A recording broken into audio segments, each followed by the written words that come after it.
tongues of ash.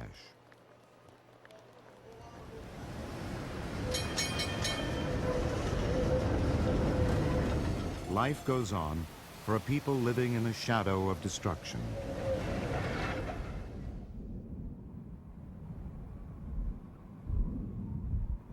Kagoshima survives in part because of the vigilance of the scientists who live and work at the center of the bay, on the very flank of the volcano.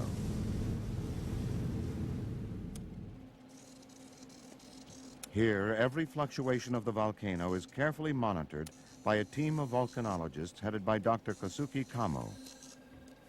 Vigilance is a way of life in a country with more than 50 active volcanoes and more than 10,000 earthquakes every year.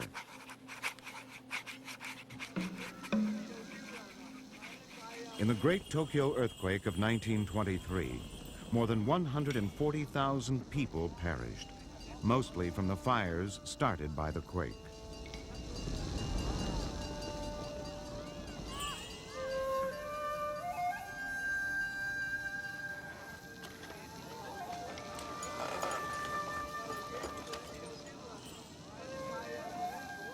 Today, the people of Tokyo are part of a national earthquake preparedness program designed to save thousands of lives. Buildings are structurally engineered to survive the tremendous forces generated by earthquakes. No people on Earth are as prepared for natural disaster as the Japanese.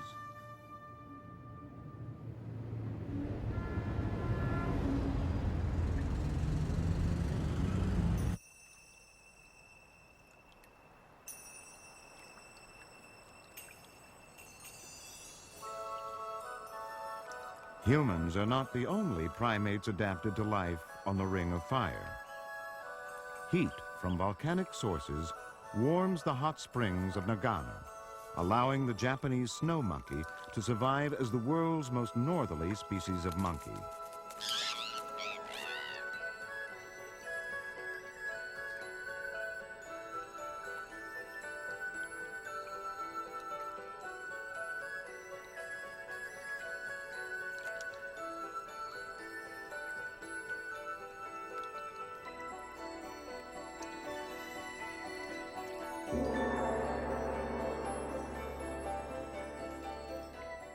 In Beipu, people have also learned to live with volcanic powers, harnessing their geothermal energy for health and relaxation.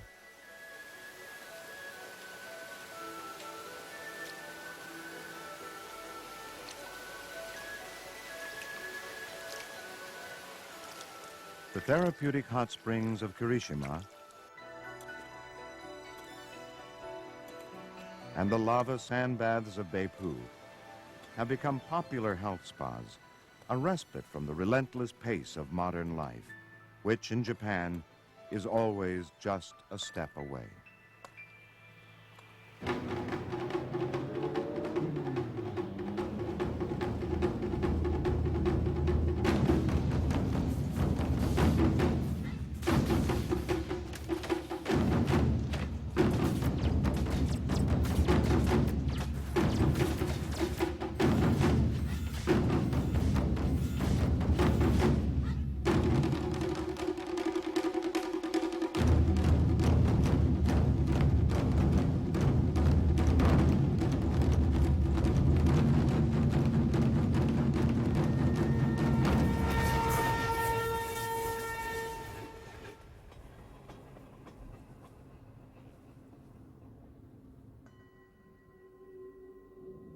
"3,000 miles southwest, where the Ring of Fire crosses the equator, Buddhas keep watch over the volcanoes of Indonesia at the Temple of Borobudur.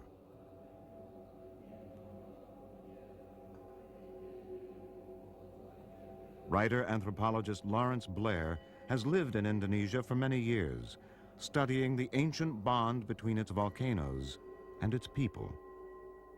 The Temple of Borobudur. It was built in this highly unstable valley to commemorate the achievement not of architectural engineering, but of serene harmony in the human heart, For 10 centuries, it has survived earthquakes and eruption which have long since eclipsed the enlightened empire which built it.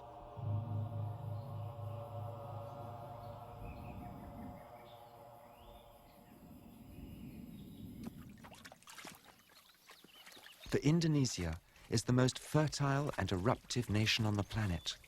Perhaps the long memory of a shifting, unstable earth has taught the Indonesians to rely less on the physical world than on the unseen forces behind it.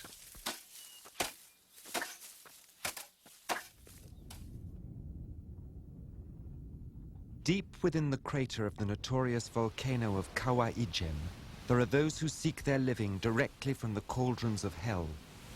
For here is a rare surface source of pure sulfur, to be mined by hand and borne on their backs for 15 miles down the volcano's slopes. Within their lungs, the poisonous fumes turn into sulfuric acid, condemning them to a life of less than 30 years.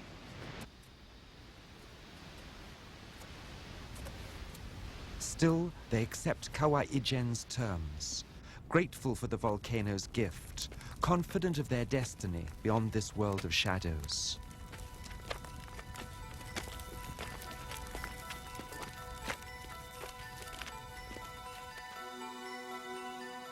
On the Indonesian island of Bali towers the sacred volcano of Gunung Agung, the navel of the universe. Worshippers still climb the flanks of the sacred mountain, where in 1963, thousands died in an eruption of superheated ash flows. High on the slopes of the sleeping volcano, at the surviving mother temple of all Bali, the Kecak dance unfolds.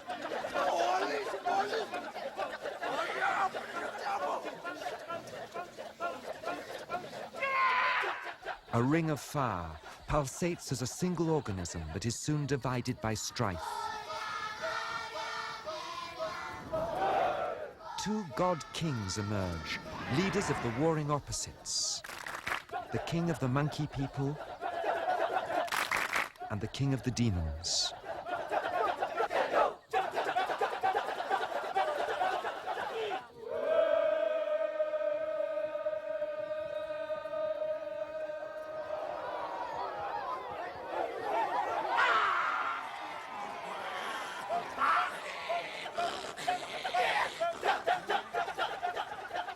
Their battles violently divide, then reunite the community, restoring its balance, just as the holy mountain above regularly destroys and renews.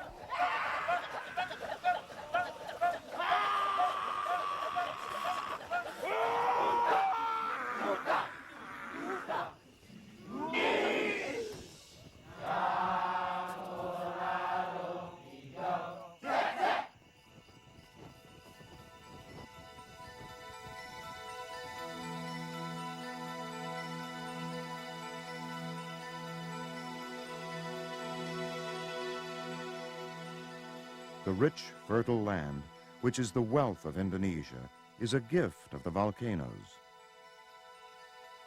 A deep and ancient understanding of the connection between life and death gives Indonesians an easy intimacy with both the creative and the destructive powers of the earth, and with their own mortality.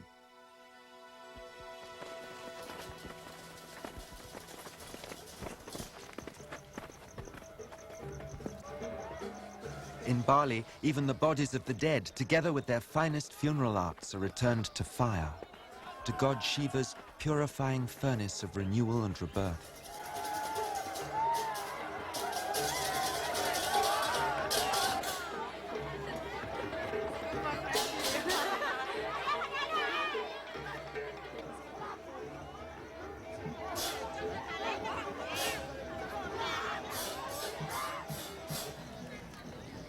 The fire god, in different forms, is alive atop nearly all of Indonesia's some 140 volcanoes, reflecting an ancient understanding that paradise and catastrophe go hand in hand.